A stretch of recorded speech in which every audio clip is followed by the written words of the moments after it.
Happy Wednesday, everybody. Sam Shapiro back here with more of your Heat latest on FanArc. Don't forget to subscribe to our channel and, of course, drop a like on this video. We got a lot of interesting ideas to talk about in today's episode. The first one involving Devin Carter. Should Miami still consider going after the young point guard from Sacramento?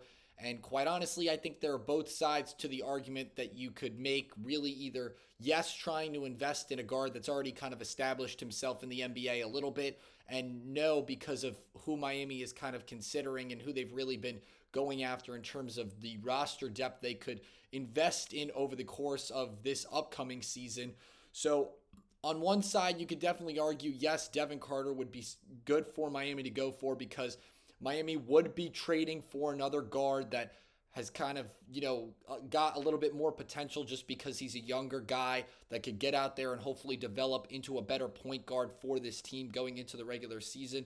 And then acquiring him in a trade from Sacramento, you could maybe add some draft assets in that deal involving him with Rozier as well. So you're not just getting, Devin Carter for Terry Rozier swap, but you're also kind of building upon some of the future acquisition mobility you can really make in maybe drafts to come in future years.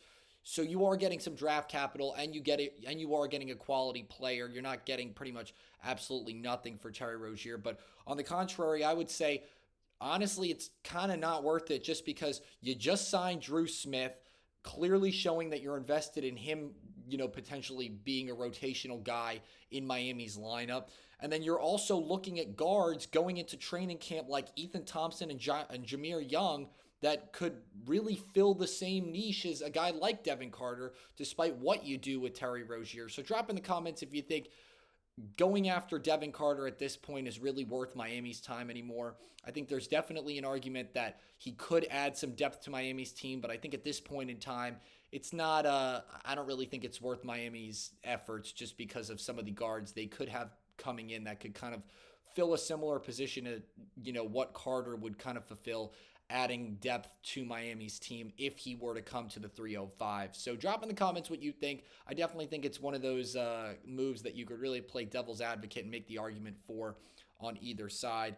But now moving over to another subject that's kind of been at the forefront of conversations, especially in recent months, the extension that Tyler Herro is going to be eligible for in over the course of this season. He's going to be eligible for quite a pretty penny, and I feel like some of the trends I've been seeing online over the course of this week are kind of pointing out to, why Tyler Herro might be able to get the extension that he wants, that being a 3-year contract extension worth close to $150 million. And at first it's, I had kind of mentioned talking about this over just a few weeks ago, Tyler Herro really needed to step up his game defensively if he wanted to be worth that contract extension. And I definitely think, there's part of that is still kind of true. But as ESPN's Bobby Marks point out, extensions are kind of becoming the new norm in the NBA rather than trying to go for and sign a superstar just pretty much every season. I feel like we've kind of frequently seen that, not as apparent every single season. Maybe we'll see one or two, and especially, over the course of these last couple months with Luka Doncic getting involved in a trade, that wasn't really a giant free agency signing. Obviously, Kevin Durant was this summer, and sometimes there's usually one every season again, but I feel like it's become less of the norm, like Bobby Marks is pointing out. Now, he was kind of alleging that an average of 22 players per summer have signed veteran extensions in just the past 2 years. And during the 5 off seasons prior to that, this average checked in at just under 8. So I think it's very interesting that, this was kind of pointed out just because teams really wanting to invest in the stars that they're kind of developing over the course of, not just guys that they maybe had picked up after they moved on from a stint with their first team, but even some guys that they're drafting, after 3-4 seasons, really developing into superstars. Obviously, Oklahoma City Thunder kind of just getting that done over the past summer. And it's just interesting. Now, in fact, more players have signed veteran extensions in these past 2 summers than the previous 5 combined. The previous 5 summers, that number being 37, but the veteran extensions these past 2 summers stands at 44. And that's quite honestly just absurd. And it seems like because Miami is not necessarily going after a superstar at this point in time, that could be maybe why they turn around and they ultimately want to give Tyler Herro what he wants in a contract extension that could be worth up to $150 million. So drop in the comments if you think that's why, maybe Miami didn't really see the worth in, taking part in the Kevin Durant sweepstakes. I think also a lot of it was they wanted to hang on to some of the players they've been really trying to develop over the past couple of years. But I also think they were trying to build on some draft capital and open some draft space to, really potentially go after the next superstar that Miami could sign in years to come. So I think in terms of when Miami is planning to sign their next big superstar, we could potentially see that in the next season or two, depending on how things go with this extension debacle with Tyler Herro and, ultimately what Miami plans to do over the next couple of years, really trying to not just make the guys that are key in this rotation, especially going into this season, particularly younger guys that they're really trying to develop over the couple of years, but maybe they're trying to part the ways in the rotation to kind of build in a guy that they can really build their team around. I mean, we just saw that with Jimmy Butler, and then that kind of all happened like, I wouldn't say right after the big three broke up, but it was about a season or two, and then Jimmy Butler comes in, and then you pretty much have a finals contending team built around Jimmy Butler with assets like Tyler Herro and Bam Adebayo, supporting cast all-stars that really created a deep, deep team that, quite honestly, in terms of the regular season and on the surface, didn't really look like they had the legs to go that far. So I think Miami is kind of planning on doing that again right now. Paul George kind of really being the only exception to really a mega superstar that we've kind of seen recently just decide to jump ship, now going to Philadelphia in pretty recent seasons. But, it's just, I think it's interesting what Pat Riley and Andy Ellisberg have tried to establish in this organization. So I think, looking at moves like dumping Terry Rozier's contract, and then, Miami's going to owe Andrew Wiggins about $30 million the next year. So if this season doesn't go as planned, then Wiggins is kind of an unrestricted free agent after that. And then if they, at that point, decide that they want to start building around another superstar, they've got close to $55-60 million to even sign a guy like that to potentially a one-year deal. And then Tyler Herro, if he decides to stick around and he does get a contract extension like that, and then you also have Bam kind of in there as well, Kel'el Ware starting to develop, and then if Yaku Chones kind of turns into the player that people expect, I mean, who knows? You could have another Eastern Conference final contending team depending on what superstar you plug into an equation like that.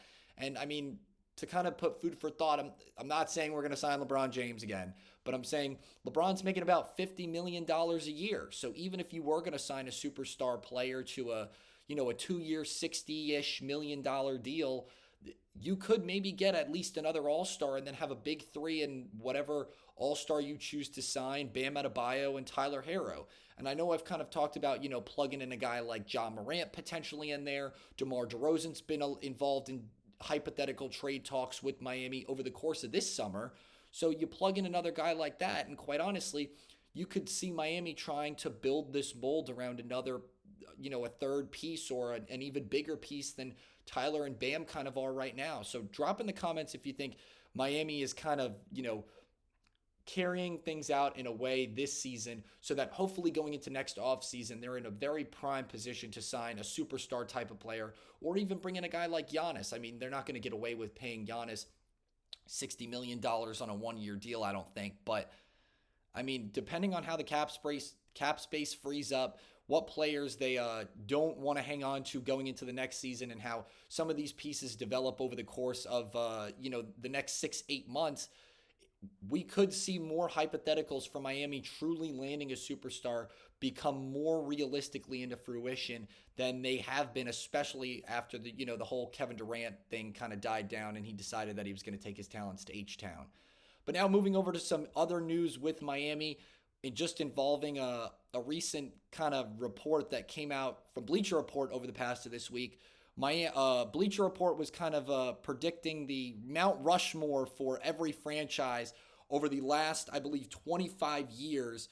Yes, from 2000 to 2025, each team's Mount Rushmore, so kind of their core four players that have really been definitive for their franchise respectively. And I'm sure, obviously, most Heat fans looking at Miami's Mount Rushmore, you don't have that without Dwayne Wade, obviously, because quite honestly, everything the franchise has really done that's been ultimately how they've become as respectable as they have been now has been because of Dwayne Wade's been a part of pretty much all of it.